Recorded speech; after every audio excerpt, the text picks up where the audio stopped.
Beltuner, faut le voir en concert, c'est là que ça Faut prend le toute voir sa en dimension.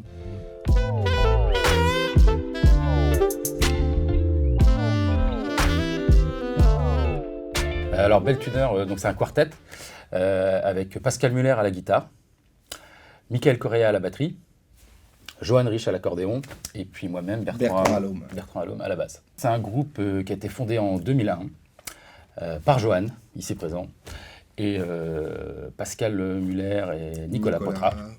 Voilà, c'était la base 2001 dans les Vosges. Et puis très vite, c'est un groupe qui a rencontré une certaine notoriété, qui a été reconnu pour ses qualités musicales, etc. Au départ, moi je suis intervenu en tant que réalisateur et producteur des premiers albums de Beltuner. On a fait le premier album en 2004, et ensuite ça s'est enchaîné avec un deuxième album en 2007, je crois, ou 2008, puis un troisième en 2012. Voilà, donc il y a eu toute une histoire. Le groupe a pris en notoriété, a commencé à jouer de plus en plus, à tourner en France, à l'étranger. Il y a eu plusieurs tournées à l'international, en Inde, en Russie, en Italie, à Dubaï, voilà, enfin un peu partout. Un peu partout. Et voilà, et puis l'histoire a continué. Pendant 17 ans. Ça fait 17 ans maintenant. Ça fait 17 ans.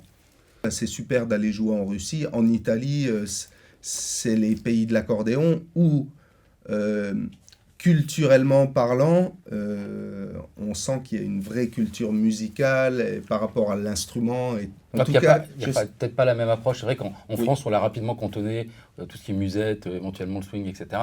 Alors que c'est vrai que dans d'autres pays, tu parlais de l'Italie, mais même dans plein d'autres pays, l'accordéon a une place plus ouverte. Quand on réduit l'accordéon à la musette, il y a un côté un peu péjoratif, quelque part. Or, l'accordéon, c'est tout sauf un instrument réduit, bien au contraire, ça a des possibilités immenses. Je pense que c'est quelque chose qui est reconnu de manière beaucoup plus naturelle en Italie, par exemple. Le Beltuner qu'on propose cette année, c'est différent.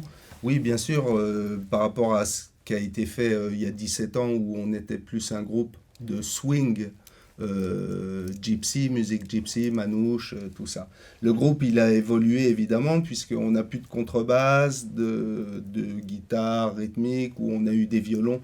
Maintenant, le groupe, il est basse, batterie, guitare, accordéon. Donc plus électrique, un peu plus rock. Alors c'est vrai que c'est pas évident de définir un style pour le groupe, mais je pense que tu prends un peu de swing, un petit peu de rock, un petit peu de culture musette, mais plus modernisée.